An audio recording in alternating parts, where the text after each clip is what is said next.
I give you 5 seconds and I give you 2 minutes at the end.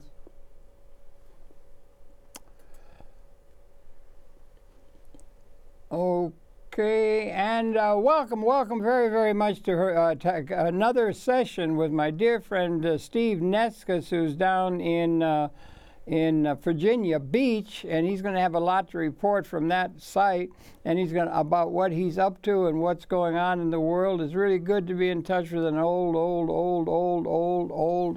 friend. And Stephen, so good, you're looking good. And I want to say one thing right at the outset that won't make any sense to you because you don't have vision of me, but I like your hat.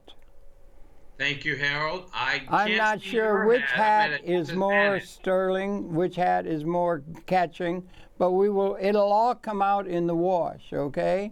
I think so. Okay, so we got some serious things we can talk about. I know you're doing all that stuff. It seems to me, the word I get from you, you're an old friend. And I was talking to people in here about how you used to go around, and remember you had a place where you parked your car downtown? And you had a thing where you pushed a button, a limousine. He was a kid. He had a limousine. He pushed a button, and the window went up. The door went up and let him into the indoor parking to his apartment complex. And he was living the life of Riley. That's when I first knew him when he was about 20 years old. But that's another story. But in any case, it's so good to be in touch with you. We got a lot to catch up with in terms of your current situation, and it's so good to be in touch, okay? Well, it's good to be in touch with you as well, Harold. And you were then... The place that you were speaking of was a place called Tribeca. Right, it was Tribeca, downtown New York, right in the heart of everything. You were right in the middle of everything, boy. Before it was trendy. You had a view of the whole bay and everything. You were living like a lord, you know? And you were just a punk kid out of Virginia Beach. But anyway. You gotta understand, I was born in New York. Steve, your cursor is the middle of the screen. Your cursor's in the middle of the screen. Is in the middle of the screen. Is that better? Yes. Okay, good. Yeah, go ahead, talk. Technology. Okay, so you know, I was born in New York. Yeah, I know, yeah. Oh, yeah, that's right. I didn't realize that, yeah. I had the New York hustle in me from birth. Okay. Now, you got something else just for the heck of it, Glory. Joseph. His mouse cursor is in the middle of the screen. The mouse is in the middle of the screen, whatever that means. The mouse in your face, in his face. In his face is right in the middle of the screen. There's my screen. How can it be? Interesting. I don't know. There's my cursors right here. So it must be your cursor, honey. Do you have a cursor? Mine is in the bottom of the screen. Well, what do we do?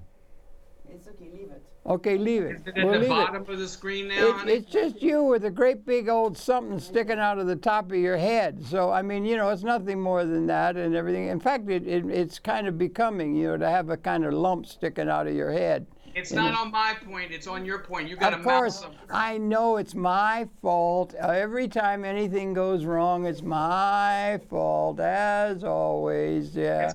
Anyway, it's good to talk to you here, and we want to. You're really getting an awful lot done in terms of. You know, the music scene is really happening down there and everything, and your life is very, very fulfilling. And you're having a wonderful time in these months now. Is that not the case? That's what I seem to see when we make our brief connections and everything. You're living pretty well. Things are working out pretty well for you now, right? Yeah, let's give them a little background Please. About me and about you and how, you know, that goes real quickly. But I was, born in New York and lived there for 2 years, and then we moved to Norfolk, where my families were all entrepreneurs, and they had a basic restaurants. Each person got a restaurant, and we had a farm as well. Yeah. And we migrated. I'm going to do this kind of quickly, a condensed form of this. We migrated to the beach, and we actually bought a motel. And prior to the motel, I was introduced to a friend of mine who had was with an advertisement company called Dan Advertisement, and he was a promoter and a very big futurist and forward thinker at that time. The word futurist wasn't even spoken, but he was about 10 years ahead of his time. And he produced the Crosby, Stills, Nash and Young concert at Foreman Field with 20 some odd thousand people there. Boy, that was something else. Yeah, they were great. Yeah. Yeah. And this is before, all the big promoters got into the business. Now we have this thing called Live Nation that's turned into the monopoly because they sell the tickets, they own the venues, they own basically the people that are going through the venues, and it's very hard for newer people to come in. But we can address that. Is that the case all over the country or just in Virginia Beach? Or? No. This is the case. Live Nation is a worldwide national act, I would say. And it isn't the same way it was back in the old days, then, right? Yeah, oligarchies like AT&T have come back. These conglomerates that were divestified of their big holdings because they become monopolies are becoming monopolies again. What does that mean for you? You're a musician, among other things, and what does that mean for your musician friends, who I guess still have to look for the bottom line a little bit in order to have bread to eat and so forth, right? Yeah. Well, for the younger people, they're using social media pretty much to their advantage, and are able to get an inroad that way. Now, a lot of the hip hop people have their own street organization which pushes their music, and they've become very powerful. East Coast and the West Coast organizations. Hip hop? Puff Daddy and all that. Yeah, it's very big in the mainstream, even in movies now. If you looked at the Grammys last night, a lot of it was hip hop, and yeah, I'm not very familiar with that. That rock and roll and that folk music is kind of going off to the side, even though, country is pretty strong now, but it's a different type of country than it was when it first started. I had a friend of mine who was one. Did you know Alan Navy, one of the gang up in New Paltz? I was up in New Paltz. Alan Navy could play the guitar and and everything like that. He was just absolutely gifted. And he would be like in the house, up there when we were with Lineen and the kids and everything. And say 1 in the morning or so, and he's there playing this guitar up there just all on his own and everything, and doing it. It used to be absolutely magic. It was music that was like guitar music and so forth. He ended up going down to... It was more storytelling. I mean, Bob Dylan... Dylan, yeah. Yeah, he lived out there too, Well, he was down... Sangeeta, which was a big jazz player. Remember Sangeeta? Yeah, and don't forget Havens, Richie Havens. Richard Havens was a good friend of mine, and yours, yeah. And mine as well. Yeah. He was a brilliant man, and I think if the word goes right, Bob Dylan said there's Richie Havens and then everybody else. Yeah. He was a very special man. That was part of an era that we're talking about and everything, and it goes, and I don't know what. I'm way behind now, in terms of, I never was anywhere near I had friends, and I liked the music, but I didn't know one chord from another or other kind of things like that was an expert. But that was a large part of it. Is the music still as important as it was at the time, let's just say for the hell of it, of Woodstock or the 60s and so forth? Is the music to the culture still as important as it was then? It is. It is, really. What kind of music are they playing now? And more so, well, it's a little bit different. It's more poetic with rap. And they are taking some of the old songs and adding their rap, because every generation has their music, Yeah, that's true. Rock and roll came out, all the older people went, that's the devil's music or whatever, So, each generation has their special music, and I've fallen behind. in lots of ways, but one of which is the music. And I never was very, I guess, what's the term, hip or hip? Well, hip? Howard I was Bloom- never very hip and everything, but I had a lot of friends who I had and everything like that. But what is it now? Is the music still as important as it was in the 60s? Yeah, to well, the it's youth more, and that? it is as important, and it's more important. Unfortunately, Yeah. a lot of it relates to, more street level. When we were singing our music, it was about peace and love, tuning into your own spirit and tuning out to the rhetoric. And now most of it is about, and it's not all, but a lot of it has to do with gangster rap. It comes out of the street, and about a lot of men saying that this is my bitch, and basically, Oh God, I don't like that. that type of thing. Well, And I can remember some of the. unfortunate, Yeah, go on, go on. Yeah. but rap, hip hop became more poetic now, and they're all again different genres where some people are not just twerking; they're actually doing this butt shaking. They had a real big thing on television celebrating what would you call it, hillbilly music down Memphis and all that. And they used to have songs in those. I cottoned on to some of those old hip hop songs, and they had one and it went like this. I'll try with my pipes. I'm a walking the dog and I'm ever blue. I'm a walking the dog. I ain't a thinking about you. I was a carefree lad. I didn't worry no how. Now I'm a walking the dog all the day and the night. Oh, what a life I used to know. And that would be hillbilly music. That's the classic American music, Well, that was the storytelling of old time country, and it was called country and western. Yeah. And it had morphed into country. And that guy who's major in television now. Who's the guy that does major television? The major guy for that. He just had a great big program that went all over the world on the music, the country music at that time.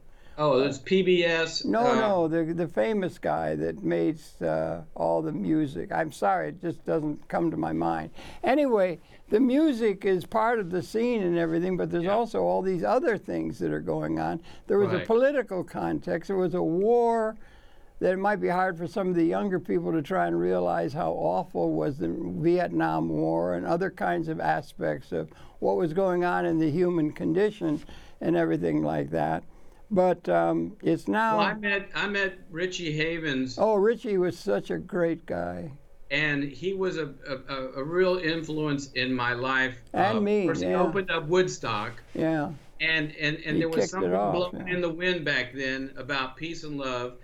And I had been introduced to Richie about 2 times, and the third time, our friend Frank Piccolo. Yeah. Flashed Null and Void. Null and Void. Null and Void. Null and Void was one of his albums. He was a comedian as well. Yeah.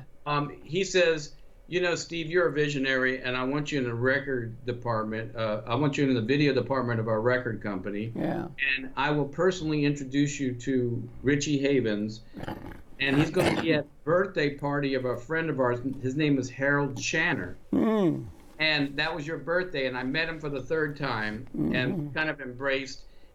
But when we embraced, I said, I have a project I would love to work with you on, a music project. And you had just come up to us and said, would you mind sitting down? I had just interviewed Timothy Leary, and I would love for you all to watch the interview with us. Yeah, I did. Yeah, Timothy Leary. Yeah, I'd done a program. Yeah, right. Yeah. That was all back.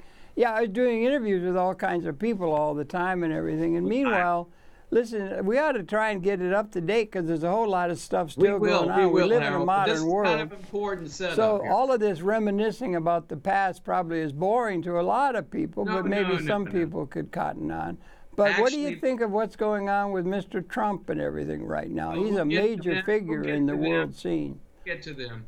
But Richie Havens and I Oh, sat okay. down and we watched the interview. Mm. And I wanted them to understand the history because life is moving very quickly, Harold. Yeah, And yeah. and I want to give them a setup on, you know, what I'm doing is not by accident, okay? It's conscious thought. And I wanted to work with Richie Havens and I put a thought out. And a thought is a tangible form of mass. Once you project it, you can receive it. That's why prayer works. It's a thought. A thought is a belief.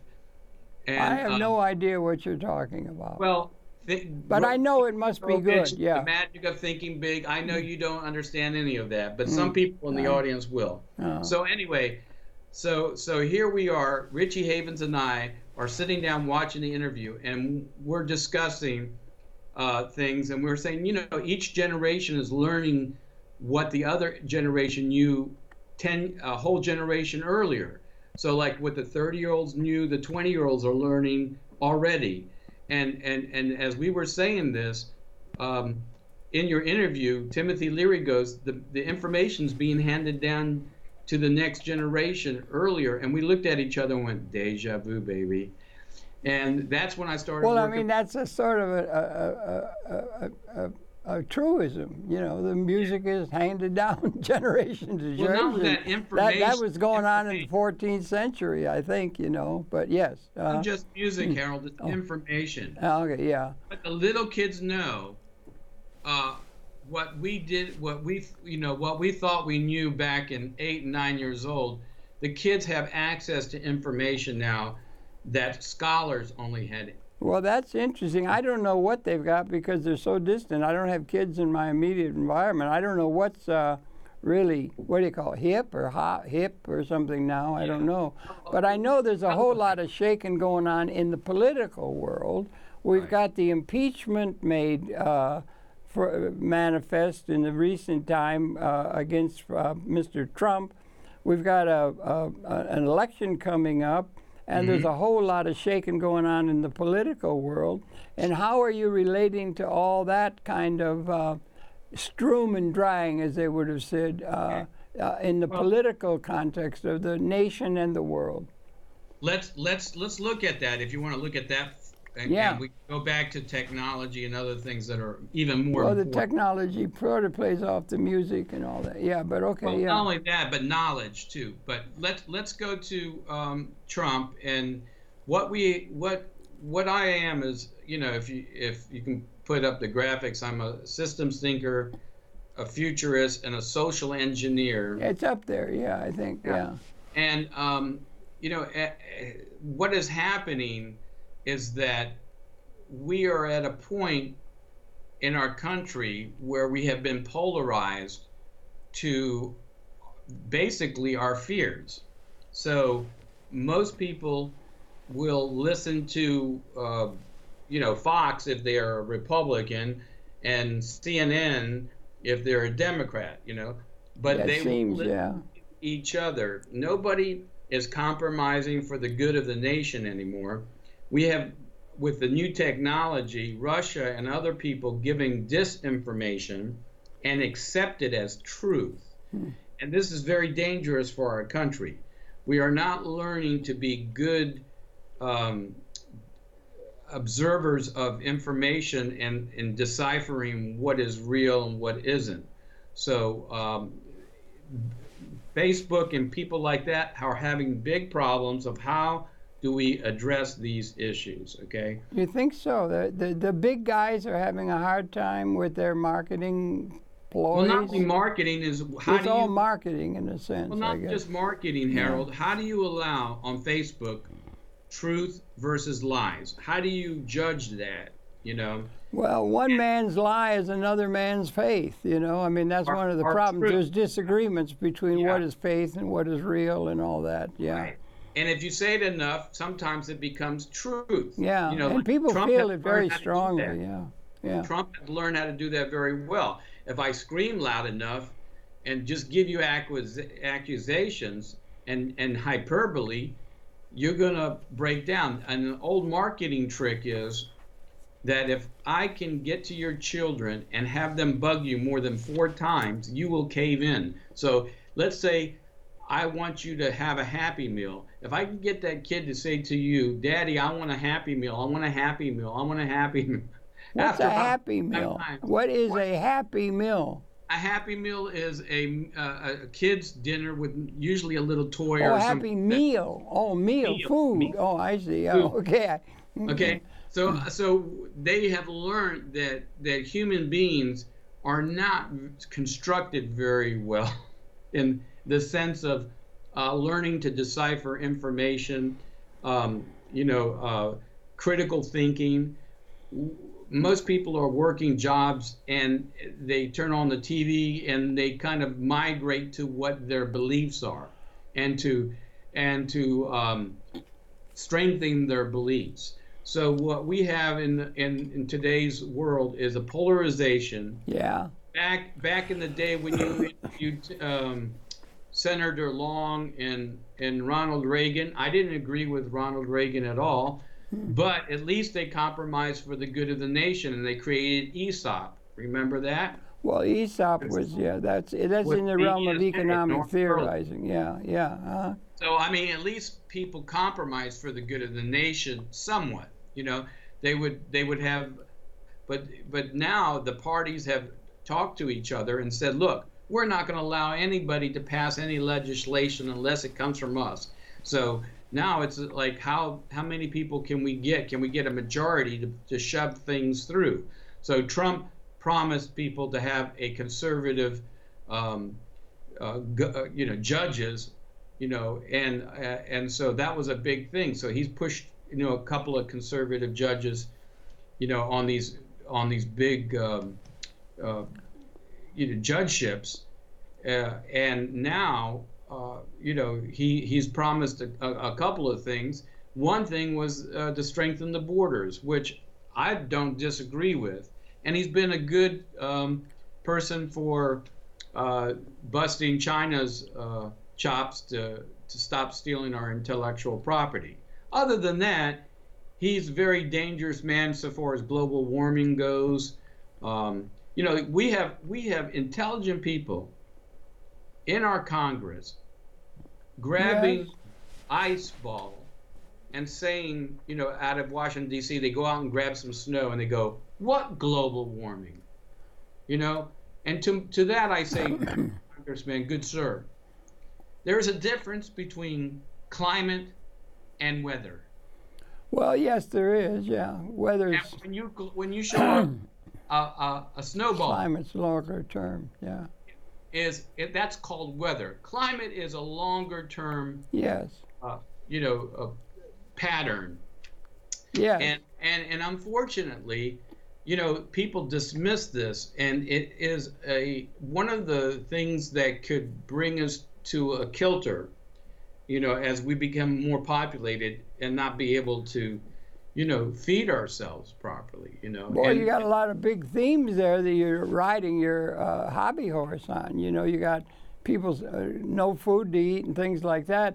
It's pretty dire in the minds of many people what's being confronted. At the same time, in the normal operation of the economy and so forth, he is able to brag that he got immediate expansion of the economy and that sort of thing, and a tax cut and that kind of thing. So he's been able to be, in a piecemeal kind of way, got a lot of support. He's got a lot of support from people who felt some of the advantages that came, including a lot of employment that developed and so forth, in the normal economic way. Yeah. Well, for the people that own stocks, which are very few, it's been very good for them, and and as they say, my 401k is doing real fine. Unfortunately, that's one way. Yeah. Unfortunately, the most people aren't in the stock market. They don't own the capital. You think it would be good if they could be? I think that's if everyone could be involved in the stock market in a way where it's a way of forming capital to expand ownership to everybody. Let's just say philosophically, we could get ownership to everyone as a way of creating economic growth and distribution of wealth, including immediate agriculture and so forth. Absolutely. I agree with that. And Norm Kurland with Norm's still down in CEFJ, has a good program to democratize the Federal Reserve. And it is not a type of socialism. I coined a new word called collective capitalism. Okay. And there's a social I think you may engineer. have, I don't remember hearing that, collective capitalism, but Yeah. it may stick. I may have think heard it here for the first time, huh? Yeah. Yeah. Okay. Go ahead. So collective capitalism is it is a type of giving the people, especially with the new technology, with artificial intelligence taking over so many of our jobs. Yes. An ability to have a revenue stream. Now, if you did this from birth, which was very interesting, and I'll give a quick rundown, they proposed to democratize the Federal Reserve and loan each citizen what the equivalent of the economy is. So let's say it's $7,000 per every man, woman, and child. Whether you're rich or poor, black or white, pink or purple, you get this $7,000. Now, you don't get to put it in your pocket. What you get to do is invest it in the capital production. So you would be able to go to a bank, and of course you would make sure that it would be insurable, like a reverse mortgage is a valid investment. So you have to have some kind of protection there of that money. So let's say you have insurance companies that will back the invested, let's say whether it's the grid or the a gas company or whatever you're investing in. The economy. Yeah, in the economy. And you go to the bank, and the bank would go to the Treasury and say, Mr. Neskis's investments are Starbucks, Dominion Power, blah, blah, blah. Now, a child being born today would pay back that in forward dividends, because most people, in forward earnings, in the way of dividends, because most people don't have past savings. This is the only way they can accumulate, and the only way we can create new wealth. I think it always has, for the long sweep of human history, I think it's probably always been that way. But it may be there's some major changes coming that could make for a more just world for everybody, perhaps.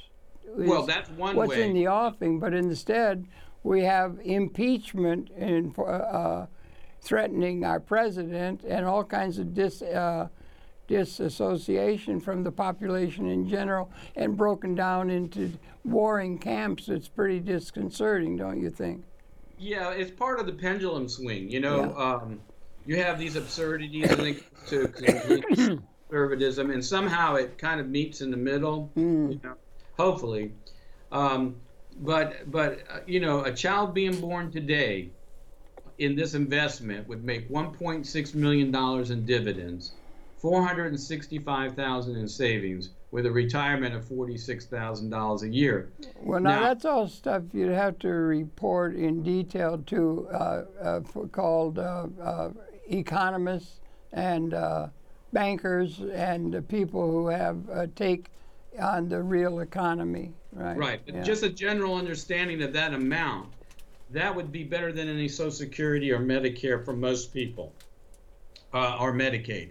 And this would give a baseline, especially of the new technologies, because when this artificial intelligence starts to develop, it's going to add another 16 trillion or so dollars into the economy. And if the people 16 trillion. Yeah, it's going to be huge. Yeah. And so you're gonna see, if people can start having ownership of that, then you're going to see a lot more people with capabilities of purchasing a home and things like that. They want to take some of the tax laws, and let's say a family of four, for the first $200,000 they wouldn't pay any taxes, and after that a flat tax. Who is they in this case? And does that line up? Does that way of thinking, does that line up more on what would be seen let's just say the Democratic and Republican division within our society what are the differences in the takes about the future of the economy by the right and the left in the United States of America? The way I look at this particular format that I'm explaining right now. Okay, yeah, okay. It's not destroying any of the established institutions we have. No, or yeah, okay, yeah. And it's not. That's a plus. Yeah, and it's not taking away wealth from anybody. It's creating new wealth. So both the Democratic, the Independent, and Republican parties shouldn't have any problem with this. Where does the independent part of the population come down in political terms that are meaningful in terms of the political reality of an election coming up within a year? Well, they're a minority, and you know, they really don't have too much of a swing, unless like when the Green Party was pretty big, or a couple of the fringe parties. They might have been able to tilt it one way or the other, but most people are not even voting, you know. So I think that there should be a tax break for the people that vote. If you vote, you get a tax break, you know, just to get people involved in the election. I also, along with coining the word collective capitalism. You say you've coined the term collective capitalism? Correct. You sure it wasn't some Cro-Magnon cave about 10,000 years ago when they just only had one elk or something? No, collective means we're still using the capitalistic. Okay, yeah. I'm joking, trying to joke. It fell on his face, yeah.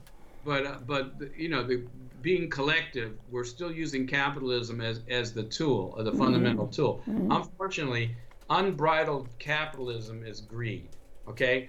And right now we have capitalistic corporations controlling both the Democratic and Republican parties through the lobbyist group on K Street, okay?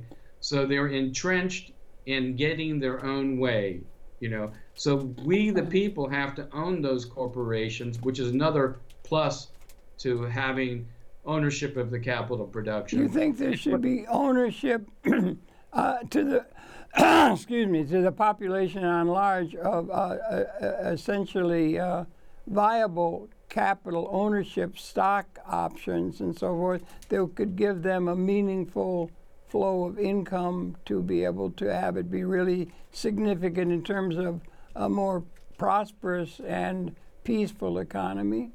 Yeah, it would lift all boats. I think that not only your revenue stream from your job, whatever that may be, but you know, the basics of having a basic income. See, some people propose just to give $10,000 a year so they can spend it, and that does not create wealth. Okay, all that does is create consumption. And in my focus, I'm trying to create not a consumption-based society, but a resource-based society. Yeah, that's right. And a resource-based society. Isn't there a theoretical field of thinking that uses that term, resource-based economy? Yeah, a lot of people that don't want to see waste on the planet, like this unbridled plastic.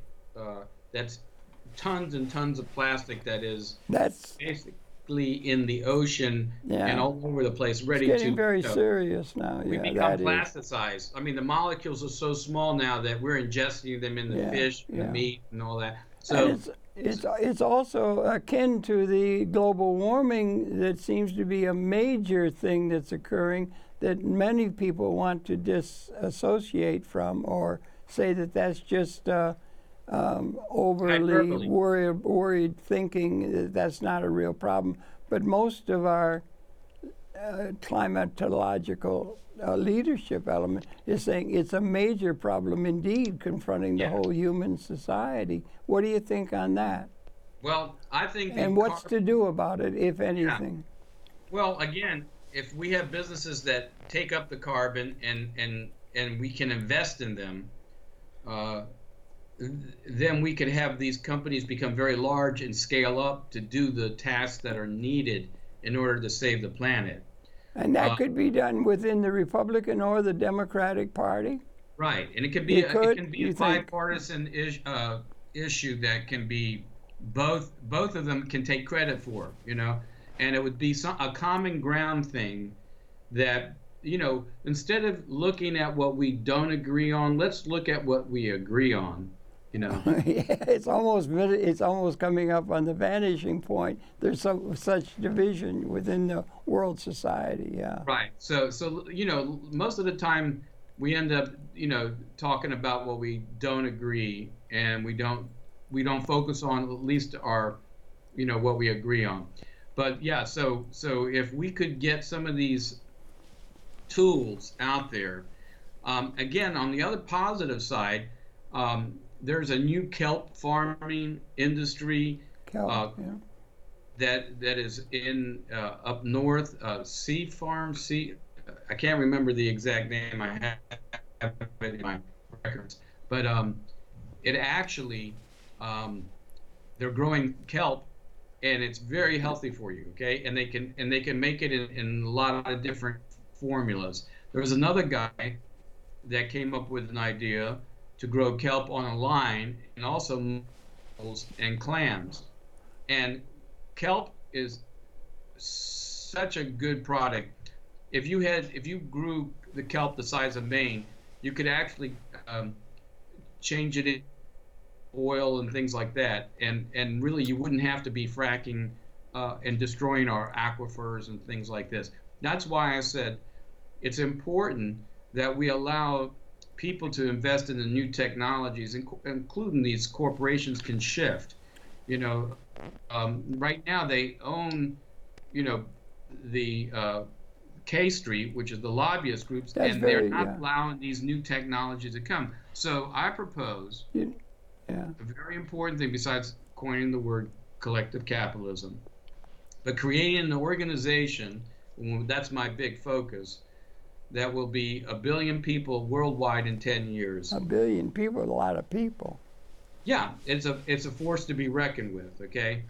That we will be able to come up with systems and mechanisms that can heal the planet, that we can own, that we can effectively affect our elected officials and be as strong as any corporation, because now we become the corporation. Why haven't we been able to achieve that over, let's see, 300,000 years of our existence on the planet? We seem not to have been able to do it.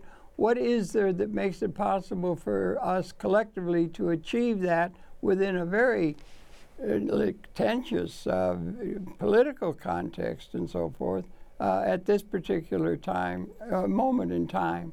Right. Well, there's a few things. One of the things is that we have transcended material scarcity. That's a big issue right there that ought to be put out in question. Is that possible, or is that just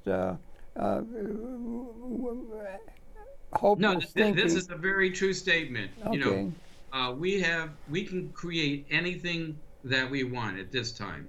Well, since the steam engine, limits. To be able to create a surplus, which created the trains and transportation. True. And now we have all these other electricity. They all added up into creating a surplus. Okay, and now technology has from the industrial age has gone into the digital age, and we have information at our fingertips. Okay.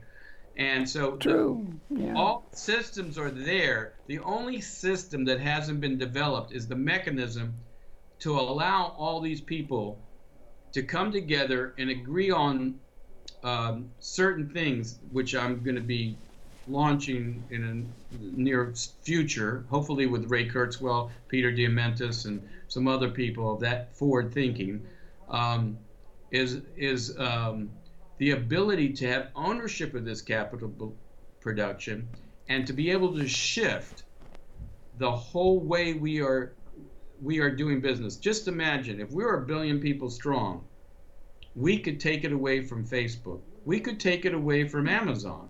We will become the Amazon. We will become the Facebook. Well, it's Okay. a little hard to understand. They have those companies in place now. Yeah, they have those companies in place, but when you're a billion people and you say, I'm not going to buy from Amazon anymore, I'm going to buy from our group. They have this thing at Amazon. You can call and you can order anything you want, and they'll go right into all the details about it, explaining it in great detail, and they will get it down to where, excuse me, I've got one of those frogs in my throat, excuse me, but they can explain it in great detail how it can be got to people more effectively than any other way. That they can get it down, and then they not only that, but then they make it and they'll deliver it right to your door. Right, And they got all the pricing and everything like that with such advantage in that Sure. marketing way. It's a little hard to know how little guys like, say, us or you, or regular folk are going to be able to compete with the big guys. Yeah. Well, you can't compete as a little guy, but you can compete if you're a billion people strong. Well, okay. I'm in the near future going to put up 10,000 coffee shops as an exponential entrepreneur. I have a system to do that in 3 to 5 years. So we can do what we're doing right now, is to communicate, to bring like minds to do like projects.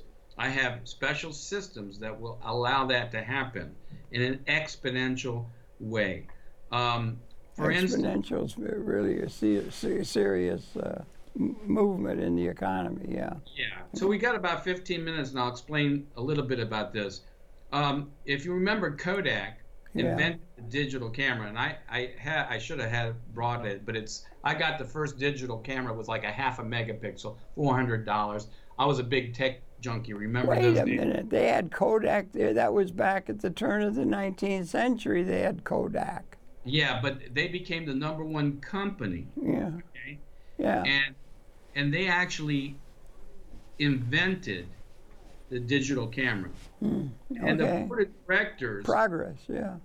looked at them and said, when is this going to be ready for prime time? Because this is going to destroy our development business and all this other stuff, and we should hide this information. And this is what you call linear thinking instead of exponential thinking. Wow. Now, when that digital camera was 0.001 megapixel and it was 10 pounds, and the tape was off to the side, remember the video cameras when we had the 3/4 inch decks? Oh God, they used to be huge and everything. So when all that was off to the side, it really didn't affect the camera because it was so high quality. Film was such a high quality. When that first pixelated picture came up on the internet, was the size of a postage stamp. Okay. And when you tried to make it full screen, all you saw was little squares. Okay. It was very blurry.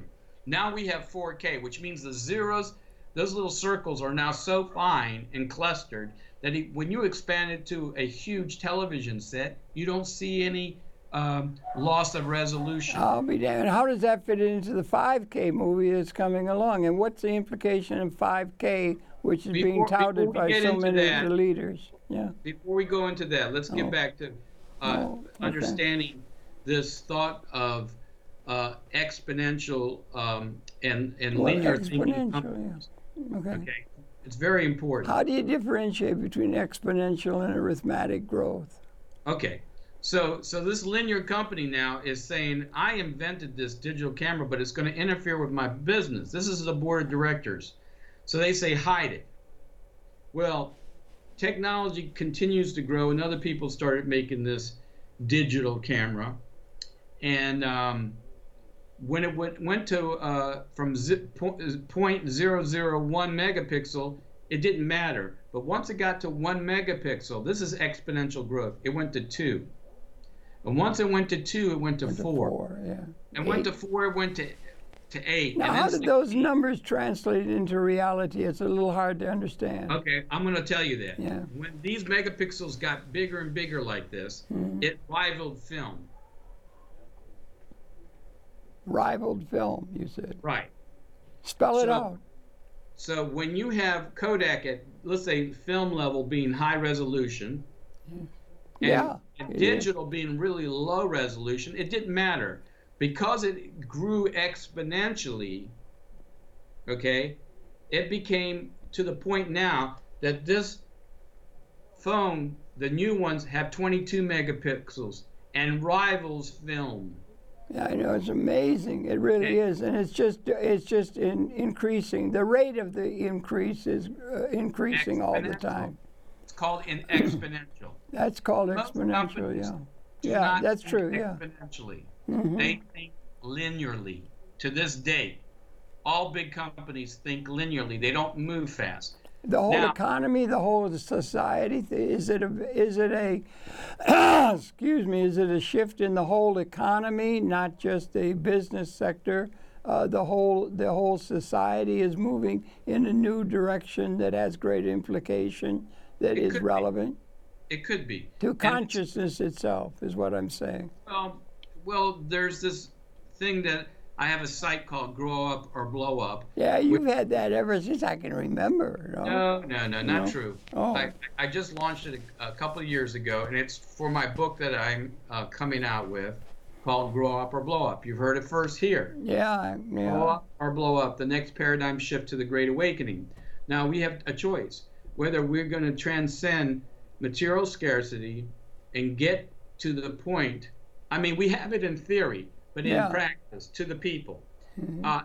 Getting this into the people's hands and have exponential growth that we can reach man one. When I say man one, Michio Kaku describes man as That's man one. Michio Kaku, yeah. Yeah, man one, man two, man three. Man Yeah. one is when we become like Star Trek, Mm. when money is no longer an issue, our energy needs are met, and man two is kind of like we control. Well, that would, could that, excuse me, I'm sorry, I got this No worries. darn frog in my throat, but that Sounds could good. be, Just keep it rough. Go with it. pardon? Go with what, the I said, cough? go with it, Harold. The Use cough? I'm gonna make you an offer you can't refuse. No, but exponential is something else again, and So is it- what's happening with exponential growth is that people like myself are developing systems and mechanisms that will take over new industries and new ways of financing these things. Well, all these old modality institutions like banks and insurance companies will end up going by the wayside. So what are going to happen or be manipulated or utilized going to happen to the traditional parts of our economy who have very carefully measured the differences in a piece of equipment that gives them an advantage in a small way to one part of the economy, which has been very important in terms of the growth of the American and world economy being What's happening, Harold, to that? being eliminated the way we've been thinking we're putting things together and building our politics on. Well, what's happening, Harold, is that it's becoming more accessible to the individual. There's a new technologies that corporations that I can be a part of no longer. You remember when our studios used to be so big and only the big CBS studios could afford to have a recording studio? Well, some of them are pretty big still, But okay, I'm sorry, I don't quite understand that, So, but Everything's now- going very small, yeah. Uh-huh. But cable access now Yeah. has the same kind of equipment at Yeah. a lot cheaper price. Mhm. So now a friend of mine that works with some very famous people, Prince and Michael Jackson and all that, when he first brought Those are- digital into our area to another famous person, they needed this huge studio. And he goes, Steve, what I could do in that big studio, I can do now on my laptop. Well, that's one thing that is true. Okay. Yeah. And the same thing with film and video. The whole studio is becoming much shrunk, and what cost millions only costs thousands. Now, is that going to apply to other things, agriculture and the other kinds of things that make up the economy that we've struggled over thousands, hundreds of thousands of years in terms of great deficiency, to where there was only enough for a few to be really comfortably leisured within a situation, but we now have the ability to have everyone become leisured at a comfortable level that has to be done and requires political change. And how is that going to be done in a world where the political realities and agreements are held in the traditional way in which they have been for a couple hundred years? Right. Well, thousands. How is that going to be realized? Such a huge thing. Right. Well, as you can see, the protest that's happening in Hong Kong, and these different protests that just sweep sectors of Saudi Arabia Horrible, or whatever. Yeah. So this is the stuff blowing in the wind. When people like myself come up with the technologies that can address them in a fundamentally good way, this is the grow up or blow up scenario that I predict. Either the countries are going to allow these things to happen, or there'll be big evolutions or revolutions in their own countries. Okay, and for the ones that are just bullied over, which is very probable now because of artificial intelligence. If they get a hold before the people have a chance to speak freedom, then you'll have 1984 coming to a country near you. Well, that was some literature that was very pessimistic about the prospects for the human condition, and that. And it's we're at a point like that now. What are your thoughts? We only got a couple minutes left on this, right? So what are your thoughts? Are we going to be able to? It's such a monumental, large change that you're proposing, and others are as well. Do you think we're going to be able to pull it off, or do you think there's a danger we'll downgrade into anarchy and massive destruction of that which we've built in political discourse? Well, Harold, this is the $200 million question, and that's why I say grow up or blow up. If people adopt the systems that take care of the mundane, so we can do the important work, which is to use our imagination, take care of seniors, have more leisure time, so we can use our imagination and enjoy this beautiful planet that we have, then we'll do fine. Okay. Take care of the dogs. Don't forget the dogs and cats. Well, that's part of society. Yeah. The whole thing, right? Yeah.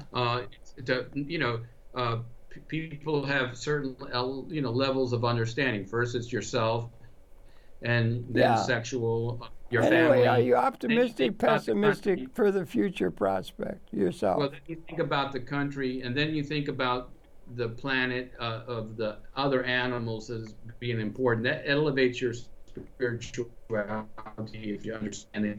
And then you think of a higher level than that, the world, and the universe, and how it works. Yeah, and that's almost transcendent. Yeah. The infinity is, us existing outside of this body in a spirit world. Well.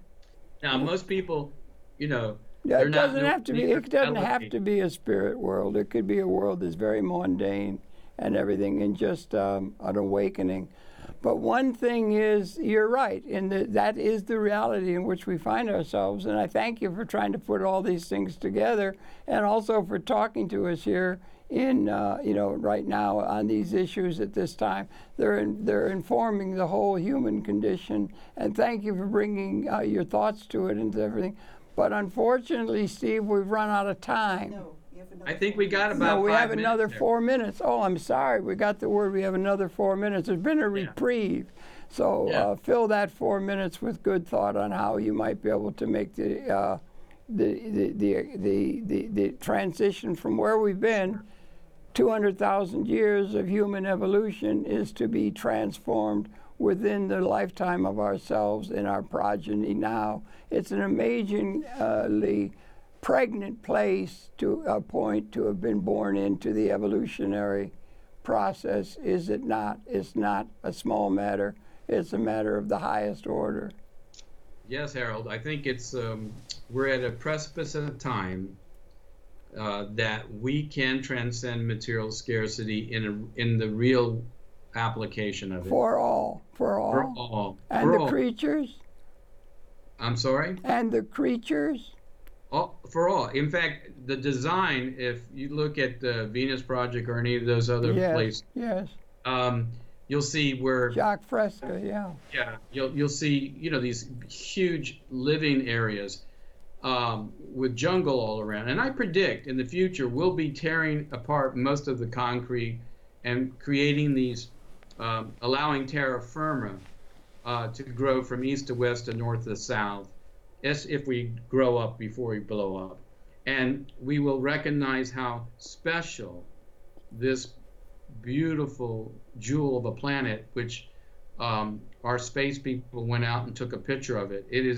We're really a remarkable planet, and we should treat it like the jewel that it is. It's not only, as it has always been, a jewel of a planet of great beauty, inherent beauty, but it's in a qualitative time, almost a birth to a new way of being. It might even be said we're coming to a speciation, yes, a new relationship in the cosmos collectively that is the time in which we live. And to have been born into that time, it's a little hard to get your mind around, but that seems to be the space you're trying to function in terms of. I guess all of the better thinking that goes on is really interested in that proposition as one that is before us. And unique, because we have weapons that are equally destructive of the entire species that could go off at any time. Anytime. So it's not slam dunk that we're going to make it to a liberation of the human society and become into a new relationship in the universe. You're in fact, right, most Harold. of human history has been very bleak. History is a nightmare from which we're attempting to awaken. Whether we're able to awaken is the major question confronting us, I do believe. Yeah. I do believe that too. Like remember, it does come with graphics at the end of the thing, like the life cycle of the. 1 more minute. In 1 minute, we got a minute where we can So put I on got some 1 minute graphics. to say this. Bucky Fuller said, God bless him. We're hurling through the universe on spaceship Mother Earth at 200 million miles an hour, and through good design, we'll take care of the mundane so we can do the important work. So I leave you with that thought as a positive note. Shall we leave it with that with the audience then? Let's leave that with the audience. That's a good way to end this piece and everything, and to encourage people to think along that important question, which is the major one confronting us all. Right. I encourage everybody to Facebook me at Steve Neskis and check out Grow Up or Blow Up on Facebook and put your 2 cents there as well. Okay. I only wish the best for you in the new year, everybody. Good to talk to you, Harold. Okay. Good to talk to you, Steve. Over and out, and thanks again for the program. We'll be in touch. Remember our hats. We got our hats on today. Yeah, that's right. Yeah, the cowboy hat. Yeah. Okay, we'll do that. Thank you very much. Thank you, Josiane. Thank you. Thank you, Harold. Okay.